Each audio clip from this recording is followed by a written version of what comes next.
Hi, I'm Jessica Clevin, and I had the pleasure of interviewing Mr. George McGee with Shaylin Phones. Mr. McGee was drafted into World War II as a part of the U.S. Army in July 1943, right after he had graduated from high school. He began his training in Fort Logan, Colorado the next month. He was shipped to England in April of 1944 on the HMS Aquitania.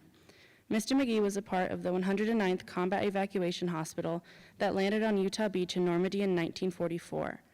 The 109th was a 400-bed unit, usually housed in tents and called semi-mobile since it could be dismantled, loaded into trucks, moved, and set up again in a few hours. It was a complete hospital. It had surgical staff and equipment to do any type of surgical procedure necessary in combat.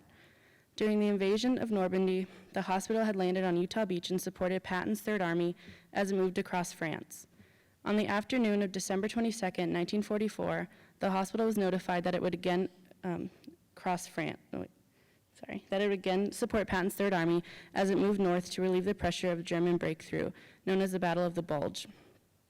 On December 28, 1928, the 109th moved to Montmedy, France, 6 miles from the Belgian border, where nearly 3,000 casualties received surgical treatment. The 109th admitted more casualties and had the lowest death rate of any evacuation hospital in Europe, less than 0.5%.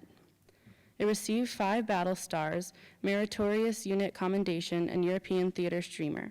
On December 22, 1945, after the war had ended, Mr. McGee boarded the USS Monticello in France to head back to the States. After returning, Mr. McGee became an engineer and worked for IBM.